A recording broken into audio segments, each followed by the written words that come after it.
이전에 제가 면역 체크포인트 억제제라고 그랬는데요. 요즘에 들어와서는 한국에서는 면역 관문 억제제라고 많이 부르기도 하네요. 빠른 시일 내에 또 한국어로 이게 정착이 되어 가는 것 같습니다. 그러니까 면역 체크포인트 억제제는 면역 관문 억제제와 동일한 것이라고 이해를 해 주시기 바랍니다. 그러면 우선 면역 관문 억제제의 부작용들은 어떤 게 있느냐 하면요. 소화기 계통과 간, 피부, 신경계 및 심장과 호르몬을 생성하는 분비기관과 관련된 기관 손상이라는 이런 면역 반응을 일으키기도 하고요. 또 면역 결핍성 폐렴, 대장염, 간염, 신장기능 장애 혹은 심장근육의 염증, 갑상선기능 저하증, 갑상선기능 항진증 등도 유발합니다.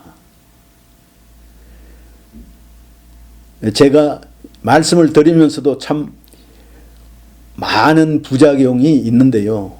부연해서 말씀드리지만은 이런 부작용에도 불구하고 면역 체크포인트 혹은 면역 관문 억제제를 사용하는 것은 그 치료 효과가 어떤 일부 암에 제한되긴 하지만은 엄청나게 좋기 때문입니다. 그리고 면역 세포요법의 중요한 그 부작용은 사이토카인 분비 증후군이라고, 이것은 그 CAR T세포 요법에서 특히 많이 나타나는 것이죠.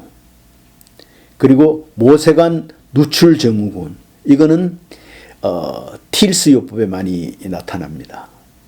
그 외에 치료 항체 및 기타 면역 체계 분자에 나타나는 또 그 부작용들은 사이토카인 분비 증후군, 그리고 주입 반응과 모세혈관 누출 증후군, 시력 상실 뭐 이런 것들이 있고요.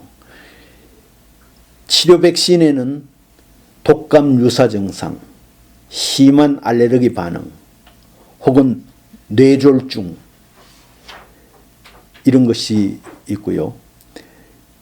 종양용해 증후군, 우리가 허피스 혹은 헤르페스라고 얘기하는 헤르페스 바이러스 감염, 이런 것들이 있습니다. 아까 전에 그냥 이름만 주로 말씀드린 면역체계 조절제의 또 그 부작용은 독감 유사 증상, 심한 알레르기 반응과 혈구 수치 저하, 혈구 수치라는 건 백혈구, 적혈구 수치가 저하되는 것입니다. 그리고 혈액 화학치, 혈액 화학갑이라고도 합니다. 혹은 장기 손상, 이런 것들은 그 조절제 중에 사이토카인 사용 시에 특히 장기 손상이 많이 일어날 수 있고요. 그 외에 또 독감 유사 증세와 요 BCG, 아까 전에 그 결핵 예방제로서 면역 부활제를 사용했을 때 또 나타나는 증세들은 독감 유사 증세와 심한 알레르기 반응, 비뇨기 부작용이 있고요.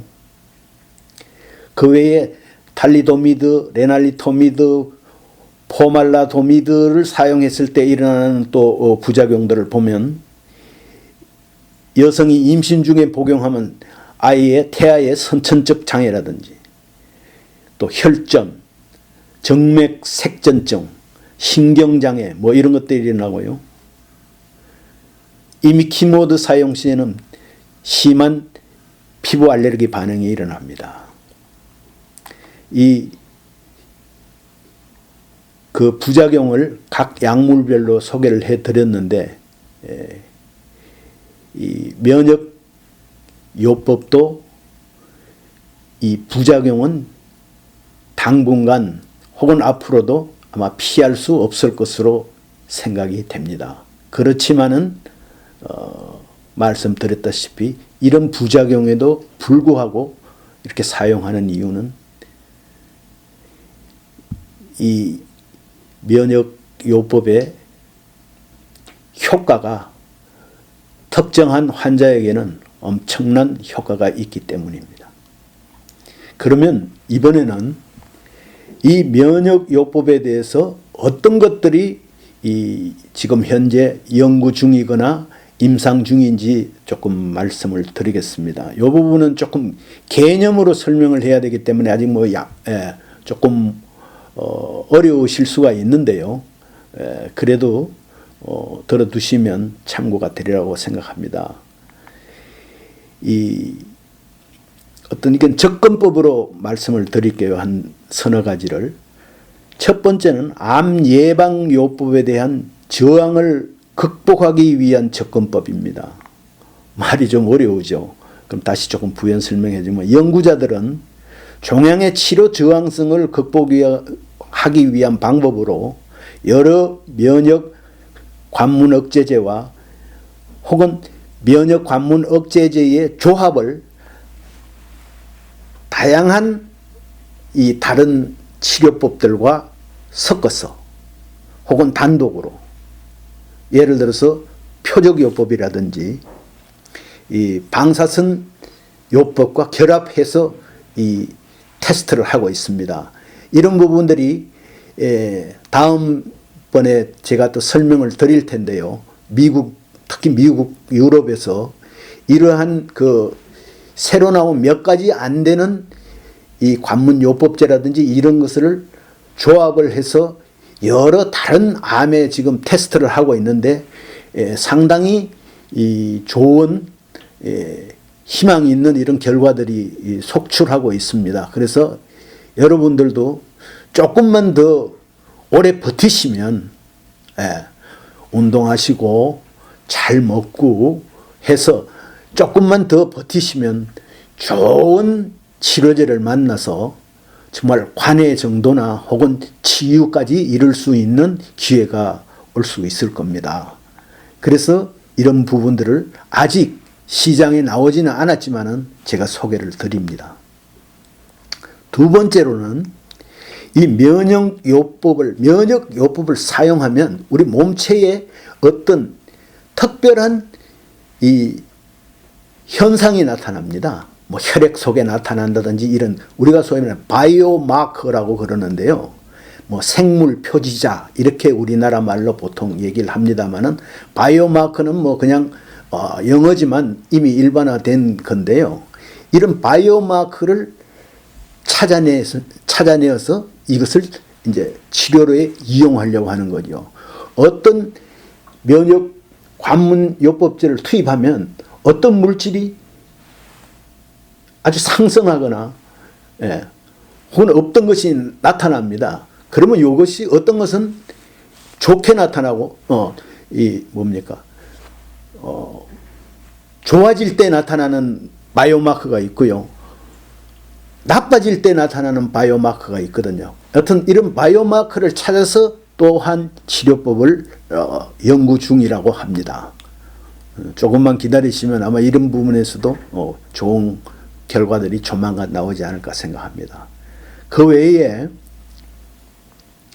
새로운 항원을 발현이라는 건 나타내는 겁니다. 이 항원을 나타내는 종양 반응성 면역 세포를 분리하기 위해서 수술이 아닌 비침습적 전략을 또 구사를 하고 있다고 합니다.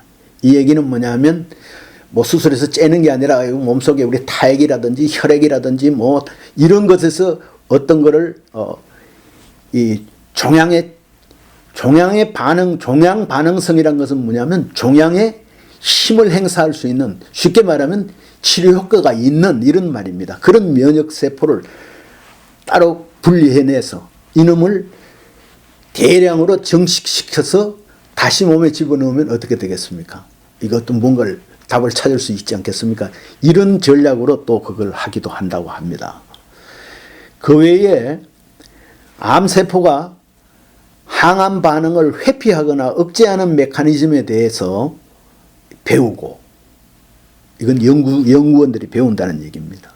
또 암세포가 어떻게 면역 체계를 조작하는지에 대한 이해를 더 깊이 해서 그런 과정을 마감으로 해서 치유를 하는 방법으로도 또 많은 연구를 하고 있다고 합니다. 그 외에 근적외선이나 광면역요법 등 이러한 것들을 이용해서 계속해서 이 면역요법 약제의 그 지평을 넓혀가고 깊이를 깊게 해가는 그런 연구를 하고 있다고 합니다. 여러분들은 이게 여러분들에게 새로운 희망이 될 수 있을 것입니다.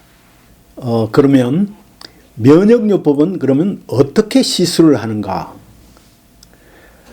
여러 방법이 있겠지만 중요한 것은 정맥을 통해서, 그러니까 정맥 주입 혹은 정맥 주사라고 하는데 정확한 답은 정맥 주입이겠죠. 정맥을 통하여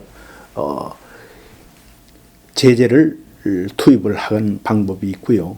그 다음에 우리가 이 경구복용이라고 그래서 보통 입으로 먹는 정제나 캡슐로 되어서 입으로 먹는 방법이 있고요. 그 다음에 이 국소 도포제라 그래서 크림처럼 이렇게 바르는 요법이 있습니다. 이건 주로 피부암에 많이 사용을 하죠. 그 외에 방광에 직접 넣는 방법이 있습니다. 결국 이 말씀을 들어보면 이전에는 항암 치료를 하려면 환자가 며칠간 입원을 하거나 중장기 입원을 하기도 했는데 이 면역요법은 보시다시피 이 간단하니까 보통 통원 치료를 하거나 혹은 뭐 재택 치료를 하면서 의료진들이 와서 정맥 주사를 하거나 혹은 환자가 스스로 구두 복용 혹은 바르고 뭐 이러니까 그 예전보다 굉장히 쉬워진 거죠. 예. 그래서 면역요법을 치료를 받으려면 동네 의원이나 이런 전문 의원 혹은 뭐 가까우시면 종합병원 같은 데 가셔서 치료를 간단하게 받을 수 있다는 또 이런 장점이 있습니다. 그 외에 그러면 이 치료 틈 우리가 말하자면 면역 치료를 얼마나 자주 며칠 만에 받을 수 있는가? 이거는 사실 그 암의 종류라든지 환자의 건강 상태에 따라서 조금 변화할 수 있습니다. 그거는 뭐 다른 병들도 다 마찬가지겠지만은 그 제일 중요한 것은 자신의 암의 종류와 이게 몇 기냐, 지금 어느 정도로 심하게 진행되었느냐에 따라서 이 치료 텀이 짧아지거나 길어질 수 있겠죠. 그리고 또 투여하는 면역요법이 어떤 것이냐에 따라서도 달라질 수 있고요. 또 무엇보다도 현재 이것을 받아들이는 환자의 몸의 상태가 어떠냐에 따라서 더 달라질 수 있습니다. 그래서 치료를 매일 혹은 매주 혹은 매달 받을 수도 있고요. 일부 면역요법은 그 주기를 정해놓고 다 받습니다. 한 주기는 치료와 그에 따르는 그 휴식 기간을 합친 것입니다. 한 주기라고 말하는 것은 이거는 보통 뭐 영어로 의사들은 사이클이라고도 그러기도 하는데요. 치료 주기는 치료와 치료 후에 또 몸을 회복을 해야 되니까 휴식을 취하고 또 그다음에 치료받고 휴식 취하고 요것을 뭐 일주일 단위, 열흘 단위 뭐 이렇게 보통 나누집니다. 그리고 이거는 뭐 의사의 영역이긴 하지만 그 면역요법을 시술을 했는데 이게 과연 작동 중인지 어떻게 알 수 있는가? 물론 이것은 거의 대부분이 의사의 영역입니다. 그래서 의사가 뭐 환자를 호출을 하거나 혹은 뭐 스케줄을 잡아서 보통 찾아가겠죠. 그리고 의사는 그 환자의 신체 검사를 하고 상태가 어떤지 또 물어도 보고 아무리 이런 기기를 통해서 검사를 하더라도 환자가 느끼는 느낌이 제일 중요하니까 또 아마 그렇게 물어볼 겁니다. 그래서 검사 같은 거는 뭐 혈액 검사 혹은 뭐 스캔을 이용한 그 화상 검사 이런 것을 많이 받아볼 것이고 또 그리고 종양이 그동안에 커졌는지 얼마나 줄었는지 그 크기도 재보고 또 그 다음에 그런 혈액 검사를 통해 가지고 상태가 얼마나 변했는지 이런 것을 보통 볼 것입니다. 그 이상과 같이 면역요법은 치료의 대상과 가능성 면에서는 엄청난 잠재력을 가진 치료법이지만은 그래도 아직은 많은 분야에서 연구 중이고 또 오늘의 이 의료 현장에서 검증된 것은 실제로 우리가 몇 가지 안 되지요. 그러나 이 약물은 난치병 혹은 불치의 암들 중 확실한 효과를 보였다는 이런 점에서 새로운 접근법의 성리이며 무한한 잠재력을 가진 치료법이라고 하겠습니다. 이상 저희가 이걸 마치면서 맺은말로는 우리가 살아가면서 많은 문제와 어려움에 직면하게 됩니다. 그 중에는 인간의 힘으로는 도저히 어떻게 할 수 없는 문제들도 많이 있습니다. 이제는 암은 걸리느냐 걸리지 않느냐는 문제가 아니라 언제 걸리느냐 하는 문제라고 얘기할 수 있겠습니다. 요즘 통계 자료를 보면 남성들은 거의 3명 중에 1명이 생애에 한 번 암에 걸릴 수가 있고요. 여성들은 그거보다 조금 낮지만 3.5명이 평생에 한 번은 암 진단을 받는다는 지금 통계가 나와 있습니다. 그렇지만은 암도 역시 알면 이길 수 있습니다. 그래서 우리 암스쿨 TV는 항상 양질의 재료를 제공하여 환우 여러분들에게 희망이 되어 드리도록 하겠습니다. 감사합니다.